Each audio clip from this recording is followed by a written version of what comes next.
Satyajit Ray, Berlin, July 2nd, 1966. Your central theme, as far as I can see it, in all your work, is the conflict between the old and the new.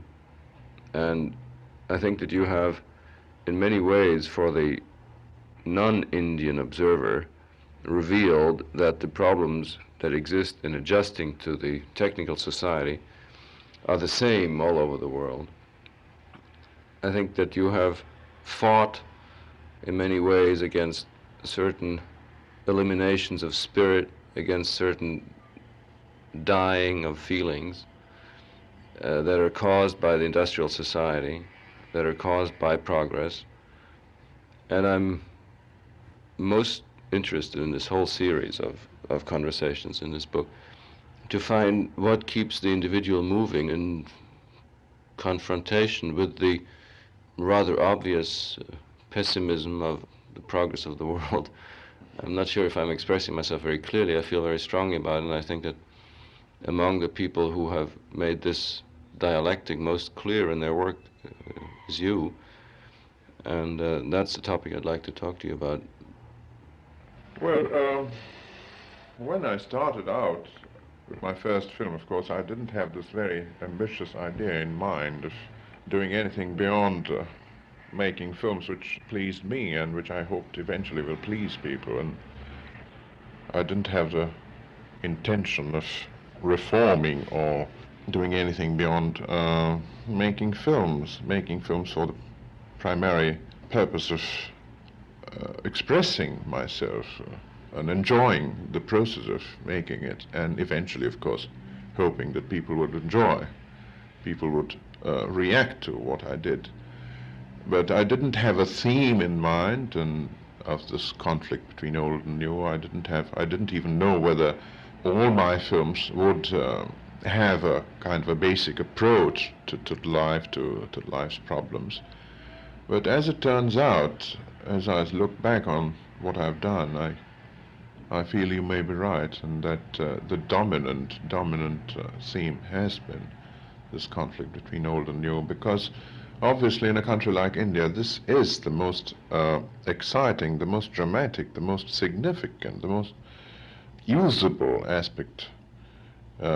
My films more or less have repeated that theme, shall we say. How many have I made now? 12, 13, the trilogy. That, of course, in the very first film, because there was this aspect of old and new wasn't so pronounced, and it was not planned as a trilogy, as you probably know, and it was only the success of part one that caused the making of part two, and gradually the theme emerged, and in part three, of course, it's come to the fore, and it is the thing there. But old and new, this aspect, this conflict is present in so many different ways, and even if you're doing a 19th century story, as I've done several times with Tagore and various other things, that feeling was there, that basic theme was there already. For example, I think that in Charulata you have expressed that which in the conflict of old and new seems to me the most important element, namely what happens to the individual when he is simultaneously confronted with the necessities of adjusting to a society which is changing, and at the same time feels that his own personal emotions and feelings are in conflict with this change. In Charulata you have the two opposed personalities very clearly defined, the poetic, romantic, non-realistic, and the other perhaps equally romantic, but at least with a social aim in mind, the editor of the newspaper. And torn between them, the woman who... The central character is the woman, of course. And what happens to her in this conflict. And frankly, I feel that you personally are in that situation of being torn in that sense. Well, you see, I have tackled precisely that aspect in one of my films. It's called The Big City, where, of course, you have this phenomenon of a fairly conservative family. The parents are middle-aged, And the son, of course, belongs to our times, and he has a job in a bank. And then the wife has to go out to work to add to the family income, and she meets with resistance from the in-laws. At the end of the film, of course, the wife, I mean, she does go out to work, she's a success, and she begins to earn more than the husband, and there's the inevitable psychological conflict between husband and wife. And at the end of the film, she gives up her job, you see. And I don't actually show that it's a good thing. I mean, it's not clearly shown that stated, although it's implied that it's important and it's necessary under certain circumstances for the wife to go out to work. I mean, it's right, but then inevitably certain forces begin to complications arise. You see, and you can't accept one and completely leave out the others that go with it, you see. I mean, the fact of her need to work is there, and she does go out to work, and she's happy, and she's a success. But it leads to complications on the domestic side, and leads inevitably to unhappiness and misunderstandings.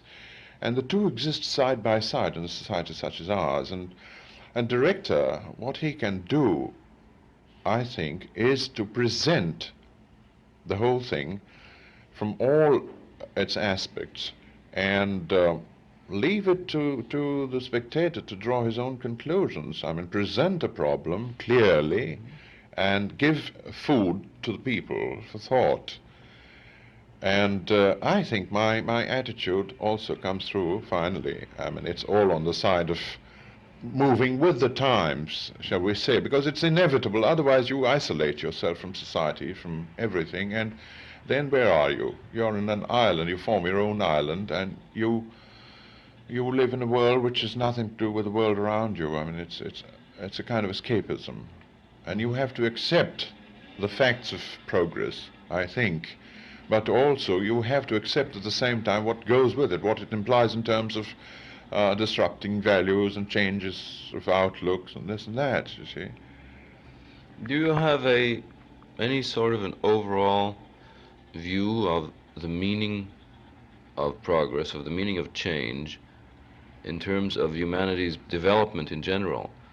For example, if you look at history, you'll find that for 50 million years, the human being was pretty much the same, with small change. And then suddenly, in a time which in history counts like a second, let's say the last 6,000 years, the human being began to influence his own biological situation and to change it, and thereby to create a surrounding to which biologically he's probably not basically adept.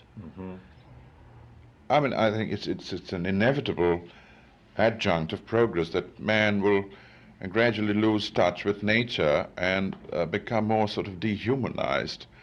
And this is a process which is becoming more and more rapid, and it's one can almost feel it, even over the last 10, 20 years, and one can actually feel the changes that's taking place. And what I most strongly regret is the fact that of man losing his opportunity for contemplation. I have been recently reading the Upanishads and the Vedas, in translations, because I don't know Sanskrit well enough to read them in the original. But you feel that all the fundamental facts of human life and human feeling and man's relationship with nature, it was all discovered and written about 2,000 years ago. All the fundamental things have already been stated by human beings who had the time to be contemplative, to think and to philosophize and to state their thoughts in terms of through verse and through writings. And actually what science is doing, I feel, by opening up frontiers of knowledge, and I think it's taking the scientists, they're imbibing a certain metaphysical attitude again by going more and more, deeper and deeper into the facts of life, into the facts of existence. And I think this is part of a cycle, and I think we are going more and more and more towards this mechanization, industrialization, and we'll reach up to the nth degree, and then we will probably revert. And and react and regret, shall we say. One should Still, when yeah. that film's been made many times, of course, because it's a central theme of human concern. Whether Yes. the destruction and the recreation. Rebirth, recreation, yes. You see, we have a certain span of life in which we operate as artists, you see, and you have to consider the facts of existence as it exists around you, and you build your films on themes which affect you immediately, and there, of course, you have to accept the facts of progress because they affect your lives and affect the themes of your stories. You see, your stories cannot ignore. It's not, you're not making a film as a philosopher all the time, futuristic prognostications and prophecies. But if you're dealing, as you are obviously, with life and reality around you, then you have to accept the fact of progress because it's too real to be ignored. It's there all around you. Special signs and things affect you, and naturally they go to make they're integrated in your film, in whatever you say, whatever you do, however you think, your approach to life. I'm concerned with visible reality as which can be comprehended through one's senses, and I'm not working as a prophet. I'm working as a, shall we say, as a chronicler with an attitude. When I write my original stories, I'm always writing about people and society that I know. I've done it once with Kanchenjunga. I've done it again with Nayak, the new film. It's my original story. And whenever I think of a story, I think of something which I know at first hand.